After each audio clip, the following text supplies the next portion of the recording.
Yo, what is up, YouTube? Radar25 back again with my co-host, my brother, mi hermano, Michael Fuentemania, whatever you guys call him, Club Guy Mike. He's Someone calls me there. that.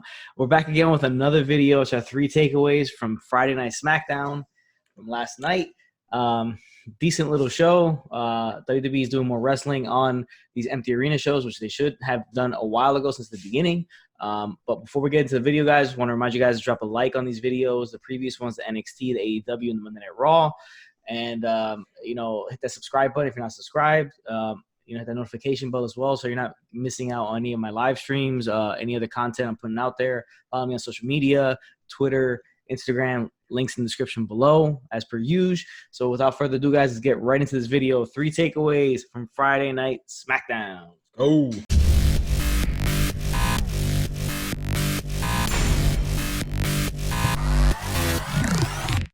All right, guys, the show started off with Bayley and Sasha Banks coming out. Obviously, we know we had that. It was supposed to be a 6-woman, whatever style match that was supposed to be, 6 women, but they took Dana Brooke out. Yeah, for the why? Because of she shouldn't have quarantined as well, or she injured herself? I heard she was quarantined along with her Mysterio, and now I'm hearing Bobby Lashley as well. Is Batista quarantined? Maybe with her. I don't know if there's still a thing. I don't know. I haven't. I don't know how long that lasted yet. Okay. All right. So, it was basically just Bayley and Sasha Banks talking in the ring about the match going on, the 5-woman match, and, how, basically setting up, them feuding with each other, her and Sasha Banks. Before Sasha Banks could say anything, here comes Lacey Evans. Then here comes Naomi, and they cut the little promos. And then, it's the same thing they always do when they have these multi-people matches. One guy's doing something, somebody's doing something in the ring, and then everybody else just keeps interrupting. And even Bayley called. She was like, "This isn't one of those things where everybody's a player of music, and then bang, Tamina hits on." And Tamina's still signed. Yeah, she's still part of the company. Still there. She's in this match, and she comes out and just rolls out Naomi and Lacey Evans pretty quick. So I guess establishing her as a real actual threat to win this match, even though we all know she probably won't. That's a dark horse, but it'd be a big surprise if she actually does. I mean, is she really even a dark horse? I don't know if she's just there. She's just there. They could always just pull the trigger on her and have her win something because she's really never done anything. She's been there for years, over 10 years. I would say at least 10 years, yeah. Yeah, and you haven't seen her do much, but that was it. Then, Tamina takes out Lacey Evans, Naomi, Sasha and Bayley go for the beatdowns on Naomi while she's down already, and then Tamina scares them off, and that's pretty much it. So, they have another show before WrestleMania, but this is where the match is going to be. These 5 women in a match for the Bayley SmackDown title. Well, hopefully they recorded it because people are dropping like flies. So yeah, hopefully that's already pre-recorded. Yeah. Next thing on the show was Drew Gulak versus Shinsuke Nakamura. And this match was, if Gulak won, Daniel Bryan gets his Intercontinental title match against Sami Zayn. I'm not really a fan of this dumb stipulation. It's just why does his boy has to be his boy to get a title match? It's just super forced. Yeah, it's forced. It's just the Gulak and Bryan thing is cool because it gives Gulak more on-screen time, gives him the rub off of Daniel Bryan, and I guess it lets him show a little more personality. But like we said before, I'd rather have Gulak versus Daniel Bryan. That was more exciting. And we don't love this group of Shinsuke, Cesaro, and Sami. I mean, we feel like they should all be separately because they're just good by themselves, and they're kind of just they feel put together, and it doesn't feel cool. It's natural. Yeah, it doesn't. It just feels like Sami Zayn's the front runner of the group, and these 2 guys are his lackeys, and it shouldn't be that way with Nakamura and Cesaro. They should be in solo programs and be prominent on the show as on their own, rather than being as this group that they got going on now. Next thing on the show, this is kind of a 2-part thing, and it's takeaway number 1 of the night, and it's Otis confronting Dolph Ziggler in the backstage area. Okay, so it starts with Ziggler talking on his phone, like a FaceTime it looked like, with somebody, and it wasn't Mandy Rose. And he was talking about how stupid Otis looked. So there's something going on. There's some scheming going on there. I'm not sure who it's with. Secret competitor? Could be. But another girlfriend, maybe a side chick? Or maybe because while he was looking at his phone, the stupid little light thing that showed up on the screen has been happening for weeks. We all think it's Mustafa Ali because he has that little ring thing, on his what else is it light gonna be? ring. Yeah, You mean the obviously play on Iron Man's chest piece? Thing, yeah, and he has a thing that's where the power lies. Arc reactor, yeah. But that came up in the thing, so they keep teasing that over and over again. So I'm assuming that's him. But back to the segment, he's talking to somebody and it looks like he's scheming something with somebody. Now I'm thinking it's Sonya Deville, and they break up that team of Mandy Rose and Sonya Deville. Okay. So here comes Otis, and they're holding him back from Ziggler, and then Ziggler challenges him to a match. Ziggler's the one that challenges Otis, and he says that Ziggler says, challenge you to match at WrestleMania with Mandy in my corner. So then after that, you see Ziggler talking to Sonya Deville in the back, and he's basically trash talking Otis to Sonya Deville. That's why I think Sonya Deville is the other person behind all this. Could be. Yeah, it makes sense. Yeah, could be, right? But it'd be more fun with somebody else because that's a little bit obvious. No, yeah, it would be fun. It would be more fun with somebody else. But it could be, and they could do like a mixed tag thing afterwards if Mandy turns into babyface on all this. So then Mandy shows up, interrupts Ziggler and Sonya, and then basically Ziggler apologizes for putting up the pictures during Otis's match and rubbing it in. Such a dick. Did you have to be such a dick? Exactly. Yeah. Basically that, and then he apologizes, and then he says, "All right, let's go to the hotel, back to the hotel, get some champagne or some shit like that." But basically, now we finally, they're gonna have sex. That's basically what that meant. Yeah. Basically, that's exactly what that meant. Yeah. Now I'm not sure if they're playing it and she's playing. I mean, these pictures that he posted, right? They're like real lovey-dovey in the pictures. They're holding hands, stuff like that, side by side. So I mean, I guess they're an item, right? Like I guess they're an item. I mean, are they a real item or just for other? They keep a kayfabe alive, No, I don't mean that guy. I don't mean talking about like in real life. I mean like if are they really like in storyline? Are they really together as like an item, or is it just Ziggler playing these games and shit? Because she's not really denying it, right? Like she's not denying that they're together or anything like that on the show and storyline. And she still think. And then there's like, okay, so Ziggler's talking to the person on FaceTime, right? Scheming. This has to be the person that texted Otis during the Valentine's Day episode, and as to why he showed up late to the Valentine's Day dinner he had with Mandy Rose. Okay, and left the door open for Ziggler. Yeah. Okay. All right. Yeah, that's like that's that deeper storyline. That's such a simple storyline. This is like the deeper, workings of it. Okay. Yeah. If you were to look into it like that, like I think it's that. Like there's somebody in there that's like pulling the strings for Ziggler to jump in there. All right, that's pretty cool. I like that. Like so Ziggler. But is it Mustafa Ali though? Like just going there no. That with that whole look, he's a baby face. That guy. I don't think I don't buy him as a heel. Yet anyways. But remember Ziggler is teamed with Robert Roode, right? So they're just gonna push Roode out and then bring somebody else in to be like his tag team partner going against Heavy Machinery. Somebody else that's been scheming with Ziggler to get at Otis, and then have like them feud later on Heavy Machinery. But he has been a team with Robert Roode for a while, so not really sure what they're gonna do yet. So a bit confusing, but I mean it's the best storyline I think they got going on right now, especially on SmackDown. Yeah, it's been like 2 months of working it. It's been good. I mean, it's fun. It's really the only interesting thing on SmackDown. It's the best thing and the only interesting. There really isn't much else going on SmackDown. Maybe get a little women's thing in there, but that feels a little forced, a little sloppy, a little hunky dory. So I don't know, but it's exciting. It's fun. It's a good simple storyline that's just fun. Yeah, yeah. It's like a good teen it's movie a, type. It's type it's of an thing. 80s teen movie. It's basically like the dumb jock, bully asshole is messing with like the chubby loser for the hot girl. Yeah, and hopefully at the end of the story, hot girl sees that she's with the douchebag and she should have been with the dorky nerdy guy the entire time. Basically, Ziggler right now is Billy Zabka. He's Billy Zabka. Yeah, that's who he is. That's who he is right now. That's who he's portraying right now. That's who he's portraying right now because Billy Zabka was like the douchey blonde heel in the 80s a lot. So that's basically who he is right now. All right, guys. That's thing number one on the show. Next thing on the show, the next segment was Alexa Bliss versus Asuka. Now, Asuka was not with Kairi Sane. She came by herself.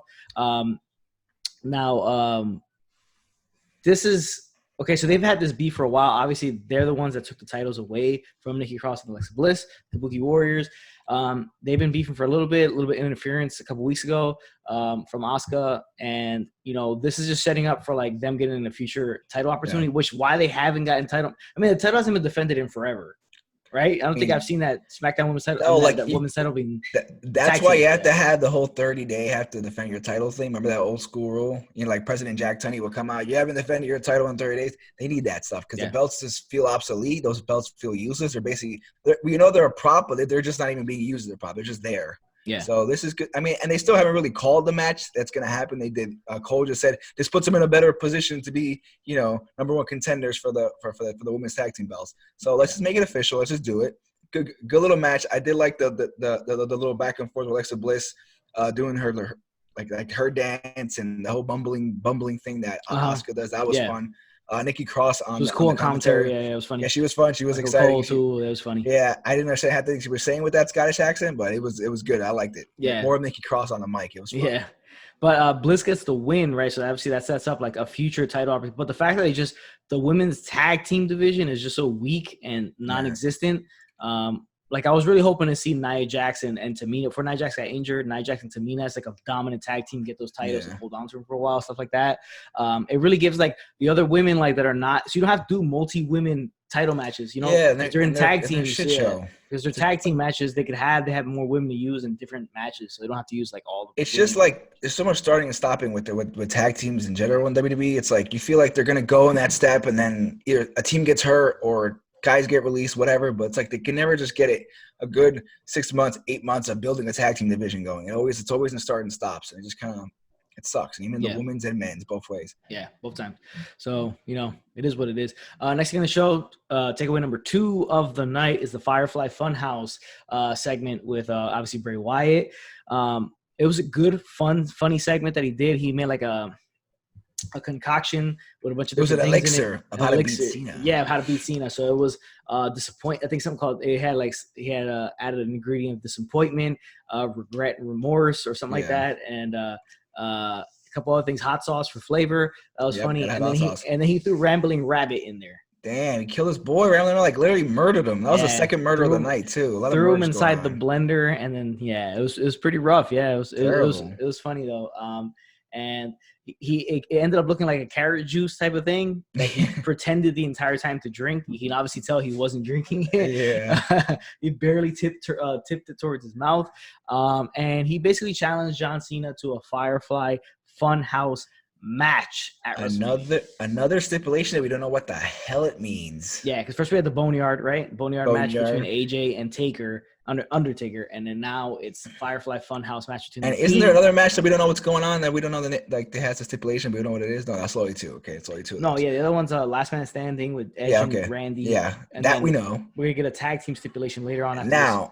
What's your opinion on what the Firefly Funhouse match is going to be about? I'm hoping it takes place in. Okay, so they get a remote like location or whatever, and then they fight in a Firefly. Like it looks like the set of Firefly Funhouse. Okay, it's like some weird, creepy Pee Wee Herman type looking spot. Like kids show type. Pee Wee doing the Pee Wee. Yeah, like a lot of weird kids show type things that are like weird, creepy and stuff like that. And then, but I think it can't be a long match. It's got to be like this would be a brawl, like 10-minute brawl. I would say 5. I would say like between 5 and 8 minutes long. It's Mania, so it's Mania. You're gonna have to put a little more than 5 minutes for a Mania match. Well, like I mean, but the fact that there's gonna be no ring, I mean, like they're gonna have to do some crazy stuff. It's gonna be stuff, like creative, like we talked about on the AEW show. It's gonna be like that feel of the whole Kevin Sullivan thing going on where Hogan goes into that. Like I feel like it'd be that, like John Cena kind of gets stuck walking out into, like you said, like a weird house thing with puppets all over. He's like, what is this? What is this? Where am I? And all of a sudden, he just starts beating ass. But they're gonna have to do some creative things, some wild stuff, and like some more like I guess hardcore things like weapons. Yeah, of course, weapons. Probably a blender. Let's do it. Let's just do it. But the Fiend needs to get the win, and I'm pretty sure he will. Because there's no point of Cena winning. Yeah, I know Cena's probably pushing for the Fiend to win as well. And put him over. But it was a really good segment. These Firefly Funhouses, they're all solid to great. I don't really think any of them are bad. Some of them are kind of like off a little bit, but they're still good. But it's always funny. Yeah, this is one of his best ones. This is one of his best ones. Really like the Rambling Rabbit in there. Threw the rabbit in there. Yeah. And he started he started the segment just staring at the photo of WrestleMania 30 when he lost, and kind of seemed like he was crying about it. But that was cool. And then, this whole segment played out. He challenged him to this match. I believe they've recorded it already, most likely. Yeah. So, which a lot of the Mania matches I've heard have been recorded already. Some are still in flux because of people getting sick or stuff like that. Also, we did learn that rumor is Bobby Lashley is quarantined, so the him and Aleister Black match will not happen. Yeah, that was the most exciting match I thought. It was I know that's the one you were waiting for the most. Yeah. Jesus. Then we had, remember, the tag team title for Raw. It was on the line. Random, put together last minute match. Now Andrade has a rib injury from what I'm hearing, and that match is off. So that leads us directly into the next segment of the night, which is takeaway number 3 and the main event of the night, which is the Usos versus the New Day. Time and time again, you see this matchup. These are the 2 standstill tag teams. It's like Randy Orton and John Cena, basically, from like 10 years ago. Yeah, but these are more entertaining than that. Yeah, like, of course. These yeah, matches are more entertaining. Yeah. These guys can really, really go out there. I'm not saying that Randy and Cena can't, but it's just different. And these guys have had a lot more stipulation matches. That really good Hell in the Cell match. It was the Chamber that they just did was well done too with them in there. But this was it was a pretty decent match. But the fact that it ended up ending in a no contest, a DQ finish because Miz and Morrison interfered. They were doing commentary. They were doing commentary, and they came out with the 2 most aggressive turtlenecks they could possibly find. My God. Actually, the Miz's was like up to here. He had a white one, too. And I think it was folded, too. It was like I think it would have been like right here if it wouldn't have folded it. Yeah. It was ridiculous. I'm pretty sure it did it on purpose. It looked real douchey. I hope so. Had turtlenecks, but Miz's turtleneck was the most aggressive one. It was like up to here. That was ridiculous. It was bad, yeah. But they were doing commentary, and eventually they get involved, causes a DQ, and for some reason, I don't know if Triple H was on the show or not, but Michael Cole decides to announce that he's been told by WWE officials that the match now, instead of it being the winner, would face Miz and Morrison at WrestleMania. Everyone's a GM. Yeah, everybody's running the show. All 3 tag teams will now take place in a match, all 3 tag teams in a ladder match for the Smackdown. So I'm excited for that match. Yeah, I mean, that match is going to be great. They're going to steal the show. That's going to be the best match. That's a match you don't need a crowd for. It adds excitement, but you're going to see a hardcore ladder match, guys flying, bumping, and flying all over the place. Should be great. I think the crowd not being in it is going to give it more of a for the crash and burn type parts. Stuff. Yeah. I think it'll give it more. You're gonna hear it more. Yeah. Rather than the crowd drown the noise out, they're gonna hear these guys like. I don't think Miz and Morrison should drop them. I think they should keep going. No, I don't think so either. Yeah, you can't go back. I don't think they should go back to the original guys who've always had a tag team title. Yeah, no. Years. And it's again, they're fun. They have a fun promo. They're just being douchebags and. They look like douchebags regardless of the fact, just because they're just so pretty boys and stuff. So, I mean, I'm cool with them keeping the title and then using New Day and the Usos because they're so great, keeping them, and then using them to get other tag teams. Elevate other tag teams into the title picture. Yeah, that's what they should be used at. Let's get these tag teams going, man. SmackDown needs tag. SmackDown has nothing else going on. Let's get something exciting. Let's be serious. SmackDown blows. Since they're blessed to have these 2 tag teams and the New Day and Usos, blessed to have those on the brand, they can really build out the tag team division using them, even though they're not the champs. And I don't think they should be. They need to be in high profile feuds with other tag teams to get those other tag teams elevated and take them as serious tag teams. And don't forget, Morrison was the original crazy, flying around doing crazy moves back in the day guy. He was one of those original guys too. So no, I said seeing him and Kofi do something. Cool. It's gonna be great. They're gonna because you remember Morrison used to do the Royal Rumble Kofi spot. Yeah, the Kofi spot took it over. Yeah, exactly. Kofi took it over, made it his own. Yeah, so it's just gonna be a great match. I like Miz and Morrison. Keep rocking the obnoxious turtlenecks. Just still be obnoxious. I like those guys. That's the thing they have to have. Yeah, because those guys are really good at being obnoxious. Let's be serious. Yeah, but guys, that was the SmackDown. One more thing I want to talk about, just because there's been some rumors online about Roman Reigns. You're right. Not wanting to be on Mania because of the fact that coronavirus, he had leukemia. His system isn't able to cope with sicknesses like that, and this attacks people with prior issues. So there's a rumor where he says he's not going to be there, but this was obviously pre-taped. This SmackDown when we don't know. Well, I'm going to say so they had the match, the replay match. They always. The WWE shows they always want to throw an old match in there. So WrestleMania 32, which we were in attendance for at AT&T Stadium. Yes, we were. It was, the main event was obviously Roman versus Triple H for the title. And then they talked to Triple H afterwards, right, at talking about the matchup. Oh, okay, you face both men. You face Reigns and Goldberg. What do you think about both men? So, yeah, basically. And, there was a rumor just yesterday that there was a rumor of or Thursday night, something like that, whatever that was. But yeah, that could change the entire matchup of the entire show. That's for the title. And if he doesn't show up, like, what do you do? Do you get rid of the match with Goldberg? Do you just throw somebody in there? I'm hearing the rumor is to bring Braun Strowman in to take on Goldberg. That's what I heard too. But that was weird that they didn't announce it or didn't ask that from the show if it was copied. But they had Triple H come in and do the whole thing. That's another. It's starting to get to a point where it's like maybe we shouldn't call this WrestleMania. Let's call it something else. Move WrestleMania to the summertime, or like I guess SummerSlam is like the Mania of the summer. But I mean, they might not even get SummerSlam. They might not. SummerSlam's like it's the end of August. Where's SummerSlam this year? Like LA, right? LA, yeah. No, okay. Was it? Yeah, I think it's in LA because last year WrestleMania was. Yeah, I think it's at Staples. But even and the thing is, we don't know what. Like California, LA is a huge, hotbed right now. We don't know how it's gonna be but it's the end of August, so that could be. But you don't know, you don't know if there could be, just it could go through September where you can't have events in these big cities. So yeah, they really should just put an axe on it right now and just kind of. At this point, they're scrambling to get like those other filler matches in, and those aren't even working out because the guys are getting hurt or they're being quarantined. Doesn't make any sense. But go back to what you always forget. So I always forget. So yeah, Roman Reigns, we don't know what's gonna happen with that, if he's gonna be in the match or not. Rumor is he won't. The thing I always forget, the shit that sucked. We're gonna get to that. I was juggling around the shit that sucked in this show. I wasn't really sure what to pick.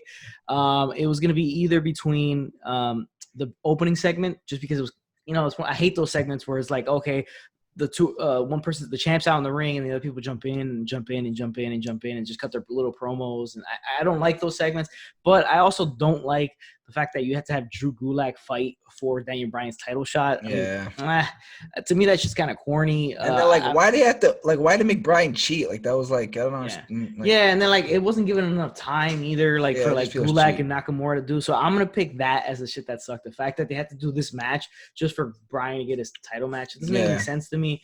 And that's the shit that sucked. It's just I don't see why they have to do that. And it makes it it just sucks. I don't like it. It should have been if Bryan wants to get his own title shot, he would have to be the one to beat Nakamura.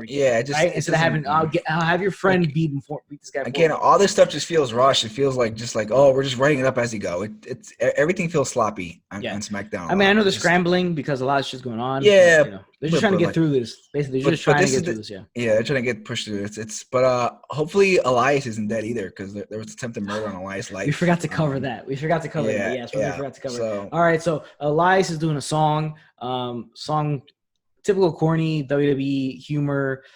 He's talking about how shooting an arrow through Baron Corbin's head. It looked corny on the Tron. He stocked up on toilet paper and he has Baron Corbin's face stamped on each roll. That was corny. And then saying that Baron Corbin's throne is a toilet and he's a turd. Corny, typical, WWE humor. But cracking up on that stuff. Talk about shit. So here comes Corbin to interrupt, and then he proceeds to knock him off the perch that's up there in the Performance Center. Funny camera angle because you could tell he didn't land on the floor from the angle that they chose. And the sound was which is like a crazy ass. Crazy sound. I was fuck, he just died. And then the camera pans to behind Corbin's point of view, and you see that he landed on the concrete from up there. So I don't know if the match is still going to happen. I mean, that's one hell of a fall. If you take it, it was attempted murder, crying out loud. Jesus pretty much. Christ, Corbin. Yeah. All right. Well, that's enough of that. Let's wrap this up. Long episode. Yeah, we forgot to cover that, but there you go. That was the end of SmackDown. Our 3 takeaways from SmackDown. I hope you guys enjoyed. Thanks again for watching the video. We'll catch you guys later. Radar 25. Michael, whatever the hell his name is. Yeah, but we're out, guys. Hit us up on Twitter and stuff like that, and in the comment section what you guys think of the show. And we'll catch you guys later. Remember, if it doesn't work for you, brother, do not do that job. Later, Marks.